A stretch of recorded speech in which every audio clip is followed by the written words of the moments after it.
നമസ്കാരം. എല്ലാവരും അറിഞ്ഞു കാണുമെന്ന് വിചാരിക്കുന്നു. മുനമ്പത്തെ പ്രശ്നങ്ങൾ പരിഹരിക്കാൻ വേണ്ടി നിയോഗിക്കപ്പെട്ട കമ്മീഷൻ, അത് ഡിവിഷൻ ബെഞ്ച് ആ കമ്മീഷന് പ്രവർത്തനാനുമതി കൊടുത്തിരിക്കുകയാണ്.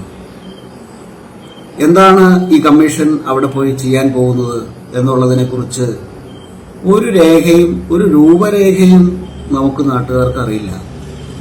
നാട്ടുകാരുടെ പണം കൊണ്ടാണ് ഈ കമ്മീഷൻ പ്രവർത്തിക്കാൻ പോകുന്നത് എന്നുള്ളത് പ്രത്യേകം നമ്മൾ ഓർക്കേണ്ടതാണ്.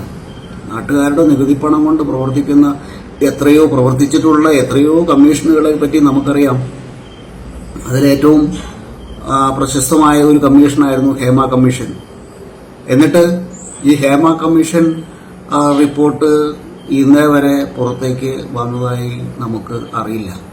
അതിന്റെ ചില ഭാഗങ്ങൾ അവിടെ ഇവിടെയൊക്കെ തൊടാതെയുള്ള കാര്യങ്ങളൊക്കെ വന്നു എന്നുള്ളത് ശരിയാണ്. നാട്ടുകാരുടെ പണം കൊണ്ട് ആ കമ്മീഷൻ പ്രവർത്തിച്ചു.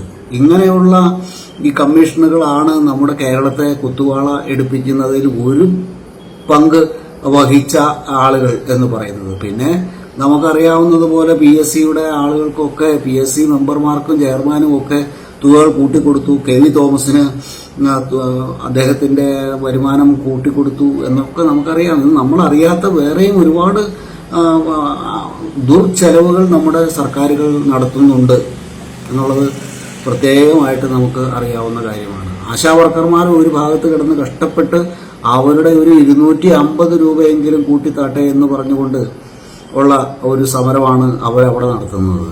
അതിനെയൊന്നും കാണാതെ, അതിനൊന്നും കണ്ടില്ല. ഇവിടെ അതിനൊന്നും കാണാനുള്ള കണ്ണ് നമ്മുടെ അധികാരികൾക്ക് ഇല്ല. അപ്പോഴാണ് ഇവിടെ ഈ കമ്മീഷന്റെ ഈ പ്രവർത്തനം 2 മാസത്തേക്ക് കൂടി കൊടുത്തിരിക്കുന്നത്. ഈ 2 മാസത്തെ ചെലവ് എന്ന് പറയുന്നത് എത്രയായിരിക്കും എന്നുള്ളത് നമുക്ക് ഊഹിക്കാവുന്ന കാര്യമേ ഉള്ളൂ. 2 മാസത്തെ ചെലവ്, കമ്മീഷന്റെ ചെലവ് എല്ലാം കൂടെ കൂടിയൊക്കെ ഒരു വൻ തുക തന്നെ വരും. ഈ വൻ തുക എവിടെ നിന്നാണ് ഈ കമ്മീഷന് കൊടുക്കുന്നത്? ഈ കമ്മീഷൻ ഈ തുകകളെല്ലാം വാങ്ങിച്ച് എടുത്തതിന് ശേഷം കമ്മീഷൻ എന്താണ് ഇനി അവിടെ പോയി ചെയ്യാൻ പോകുന്നത്? എവിടെ മുതൽ എവിടം വരെയാണ് മുനമ്പം എന്നുള്ളത് അദ്ദേഹം തീരുമാനിക്കുമായിരിക്കും. അറിയില്ലല്ലോ.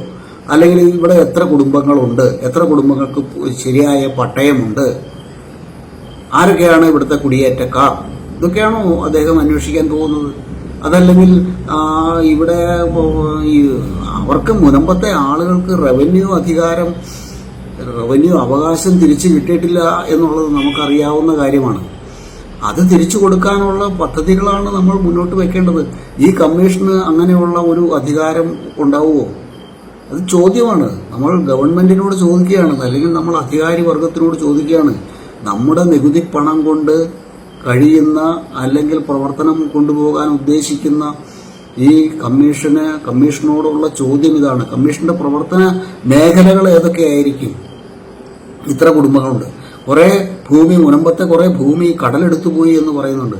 ആ കടലെടുത്ത ഭൂമി എത്രയാണെന്ന് ഈ കമ്മീഷൻ അളന്നു നോക്കുമോ? കമ്മീഷൻ റവന്യൂ അധികാരികളെ കൊണ്ട് അളന്നു നോക്കിപ്പിക്കുമായിരിക്കും. അല്ലെങ്കിൽ ഈ ഭൂമിയൊക്കെ വഖഫിന്റെ ഭൂമിയാണ് എന്ന് അദ്ദേഹം കണ്ടെത്തുമായിരിക്കും. വഖഫിന്റെ ഭൂമിയാണെന്ന് ഒരിക്കലും കണ്ടെത്താനായിട്ട് സാധിക്കില്ല എന്നുള്ളത് നമുക്കറിയാവുന്ന കാര്യം തന്നെയാണ്. മുനമ്പത്തെ ഭൂമി ഒരു കാരണവശാലും വഖഫിന്റേതല്ല. വഖഫ് ഫറൂഖ് കോളേജിന് കൊടുത്തതാണ് ഇത്. വഖഫ് ചെയ്ത ഒരു ഭൂമി ഒരു കാരണവശാലും കൈമാറ്റം ചെയ്യാൻ പാടില്ല എന്നുള്ളത് വഖഫിൽ തന്നെ പറഞ്ഞിട്ടുള്ള ഒരു കാര്യമാണ്. പിന്നെ എങ്ങനെയാണത് അവർ കൊടുക്കുന്നത്? അതുമാത്രമല്ല, വഖഫ് ഈ പറയുന്ന വിദ്യാഭ്യാസ ആവശ്യങ്ങൾക്കല്ലാതെ ഫറൂഖ് കോളേജ് ഇത് ഉപയോഗിച്ച് കഴിഞ്ഞിട്ടുണ്ടെങ്കിൽ അത് തന്റെ അടുത്തേക്ക് തന്നെ, അല്ലെങ്കിൽ തന്റെ അവകാശികളിലേക്ക് തന്നെ തിരിച്ചു വരും എന്ന് പറയുമ്പോൾ തന്നെ അത് വഖഫാവുന്നത് എങ്ങനെയാണ്? അള്ളാഹുവിന് കൊടുക്കുന്നതാണ്, അല്ലെങ്കിൽ അള്ളാഹുവിന്റെ പേരിൽ നന്മ നിറഞ്ഞ പ്രവർത്തനങ്ങൾക്ക് വേണ്ടി കൊടുക്കുന്ന ഒരു ദാനമായിട്ട് കൊടുക്കുന്നതാണ് വഖഫ് ചെയ്തതെന്ന് പറഞ്ഞത്. ഇവിടെ തിരിച്ചു വരും, തിരിച്ചു തരണം എന്ന് പറയുമ്പോൾ അത് ദാനമാവുന്നത് എങ്ങനെയാണ്? അപ്പോൾ ഈ ഭൂമി ഒരിക്കലും വഖഫിന്റെ ഭൂമിയല്ല എന്നുള്ളത് അവിടെ തന്നെ ഉറപ്പിച്ചുള്ള കാര്യമല്ലേ? പിന്നെ എന്തിനാണ് ഇവിടെ കിടന്ന ആളുകൾ ഈ പ്രശ്നങ്ങളൊക്കെ ഉണ്ടാക്കി പാവപ്പെട്ട ആളുകളെ ചിറ്റിക്കുന്നത്? എന്തിനാണ്? ഇവിടെ ഏഷ്യാനെറ്റ് ന്യൂസും മനോരമ ചാനലും ഒക്കെ പറയുന്നത് ഇത് വലിയ വിജയമാണെന്നാണ് പറയുന്നത്. ഗവൺമെന്റിനെ സംബന്ധിച്ച് ഈ കമ്മീഷന്റെ അധികാരം നിലനിർത്തിക്കൊണ്ടുള്ള കോടതി ഉത്തരവ് വലിയൊരു വിജയമാണ് എന്നാണ് പറയുന്നത്. നിഷ്പക്ഷതയാണെന്നൊക്കെയാണ് പറയുന്നത്. എന്ത് നിഷ്പക്ഷതയാണ് പറയുന്നത്? ഈ പറയുന്ന ഈ രണ്ട് ചാനലുകൾക്കും, രണ്ട് ചാനലുകളല്ല, ഒരുപാട് ചാനലുകളുണ്ട് ഇവിടെ. അത് നിഷ്പക്ഷത എന്നുള്ളത് ഇവര് ഇന്നേ വരെ പാലിച്ചിട്ടുണ്ടോ? ഈ ഏഷ്യാനെറ്റ് ന്യൂസ് ആണെങ്കിലും മനോരമ ചാനലാണെങ്കിലും നിഷ്പക്ഷത എന്നുള്ള ഒരു കാര്യം ഇന്നേ വരെ പാലിച്ചിട്ടുണ്ടോ? അങ്ങനെയാണ് പാലിച്ചിരുന്നതെങ്കിൽ ഇവിടെ എന്തെല്ലാം സംഭവങ്ങൾ നടന്നു. അതൊക്കെ എന്താണ് ഇവർ കാണിക്കാത്തത്? പാണക്കാട് പാണക്കാട് സാദിഖ് അലി തങ്ങളുടെ കോലം കത്തിച്ചു SNDP പ്രവർത്തകർ. അതെന്താണ് ഈ ചാനലുകൾ കാണിക്കാതിരുന്നത്? ഇവിടുത്തെ ഓൺലൈൻ മാധ്യമങ്ങൾ, യൂട്യൂബ് ചാനലുകളിൽ നിന്നാണ് അത് നമുക്ക് അറിയാനായിട്ട് സാധിച്ചത്. എന്തുകൊണ്ടാണ് ഇവരത് കണ്ടില്ല എന്ന് വെക്കുന്നത്? അപ്പോൾ ഇവർ ചില കാര്യങ്ങളൊക്കെ കണ്ടില്ല എന്ന് വെക്കും, ചില കാര്യങ്ങളൊക്കെ പുകഴ്ത്തും. ഇവർ പുകഴ്ത്തും, വാരോളം പുകഴ്ത്തും. അങ്ങനെ BJP ശക്തമായിട്ട് വന്നാൽ എന്താണ് കുഴപ്പം? മറ്റു രണ്ട് മുന്നണികളെയും മടുത്തിട്ടല്ലേ ആളുകൾ BJPയിലേക്ക് പോകുന്നത്. BJPയിലേക്ക് വന്നു കഴിഞ്ഞിട്ടുണ്ടെങ്കിൽ, BJP അധികാരത്തിലേക്ക് വന്നു കഴിഞ്ഞാൽ ഇവിടെ ഉള്ള ക്രിസ്ത്യാനികളെയും മുസൽമാനെയും ഒക്കെ ഓടിക്കും അവിടുന്ന്. എന്താണ് നിങ്ങൾ ഈ പറയുന്നത്? എന്താണ് നിങ്ങൾ ഉദ്ദേശിക്കുന്നത്? അതാണ് നിങ്ങളുടെയൊക്കെ മനസ്സിലിരിപ്പ്. നിങ്ങൾക്ക് പത്രപ്രവർത്തനം എന്താണെന്ന് അറിയില്ല. വൃത്താന്ത പത്രപ്രവർത്തനത്തിന്റെ ധാരായ പേര് നിഷ്പക്ഷതയാണ് എന്ന് എത്രയോ പ്രാവശ്യം പറയുന്നു. ഇതൊന്നും പാലിക്കാൻ നിങ്ങൾ കച്ചവട മാധ്യമ പ്രവർത്തനമാണ് നടത്തുന്നത്. ആർക്കോ വേണ്ടി ഓക്കാനിക്കുകയാണ് നിങ്ങൾ ചെയ്യുന്നത്. ഈ മനോരമ ചാനലും ഈ ഏഷ്യാനെറ്റ് ന്യൂസും ഒക്കെ ചെയ്തു. ഏഷ്യാനെറ്റ് ന്യൂസിൽ ഉള്ള ചില ആളുകളൊക്കെ നല്ല ആളുകളുണ്ട്, മനോരമ ചാനലിലും നല്ല ആളുകളുണ്ട്. അവരവരുടേതായിട്ടുള്ള ഭാഗം ഭംഗിയായിട്ട് നിർവഹിക്കുന്നുണ്ട്. പക്ഷേ ഇതിന്റെ ഇടയിൽ ആർക്കോ വേണ്ടി ചെയ്യുന്ന കുറെ ആളുകളുമുണ്ട്. അവരുടെ വായിൽ നിന്നാണ് വരുന്നത് ഇത് ഗവൺമെന്റിന്റെ വിജയമാണ് എന്ന് പറയുന്നത്.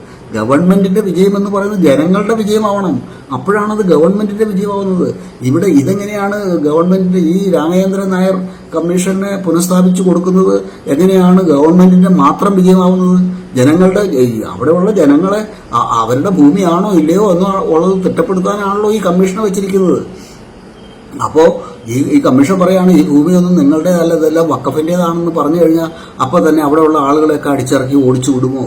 നിങ്ങൾ എന്താണ് ഈ പറയുന്നത്? എന്ത് പത്രപ്രവർത്തനമാണ് നിങ്ങൾ നടത്തുന്നത്? നിങ്ങളൊരു പത്രപ്രവർത്തനമല്ല നടത്തുന്നത്, ഒരു മാധ്യമ പ്രവർത്തനമല്ല നടത്തുന്നത്. വെറുതെ ഇരുന്ന് വായയ്ക്ക് തോന്നിയത് കോതയ്ക്ക് പാട്ട് എന്നിങ്ങനെ പറഞ്ഞുകൊണ്ടിരിക്കുകയാണ്. ഈ കാര്യങ്ങളൊക്കെ ഈ ശിഹാബ് തങ്ങളുടെ ഈ സാദിഖ് അലി ശിഹാബ് തങ്ങളുടെ കോലം കത്തിച്ച വിവരം ഞങ്ങൾക്ക് ഓൺലൈൻ മീഡിയയിൽ നിന്നാണ് അറിയാൻ കഴിഞ്ഞത്. കത്തിച്ചത് നല്ലതാണ് എന്നല്ല പറയുന്നത്. കത്തിച്ച നിങ്ങൾ വാർത്ത കൊടുക്കണം, എല്ലാ വാർത്തകളും കൊടുക്കണം, നിഷ്പക്ഷമായിട്ട് വാർത്തകൾ കൊടുക്കണം. ഏത് തെറ്റ് ചെയ്താലും ശരി ചെയ്താലും അതൊക്കെ വാർത്തകളാക്കി മാറ്റി കൊടുക്കണം. അതെന്താണ് കുറെ വാർത്തകളെ തമസ്കരിക്കുന്നത് എന്തിനാണ്? നിങ്ങൾ കുറെ വാർത്തകളെ തമസ്കരിക്കുന്നത് എന്തിനാണ്? അതാണ് ഇവിടെ മനസ്സിലാകാത്ത ചോദ്യം. പിന്നെ ഒരു ചോദ്യം ചോദിക്കാനുള്ളത് ഈ പറയുന്ന കമ്മീഷനോടാണ്. കമ്മീഷൻ എന്താണ് അവിടെ ചെന്ന് കാണിക്കാൻ പോകുന്നത്? അവിടെ എന്താണ് അളന്ന് തിട്ടപ്പെടുത്താൻ പോകുന്നത്? അല്ലെങ്കിൽ അവിടെ എന്താണ് നിങ്ങൾ ചെയ്യാൻ പോകുന്നത്? ഞങ്ങളുടെ നികുതിപ്പണം കൊണ്ട് നിങ്ങൾ എന്താണ് അവിടെ നടത്താൻ പോകുന്നത്? ഇതാണ് ചോദിക്കാനുള്ള ചോദ്യം.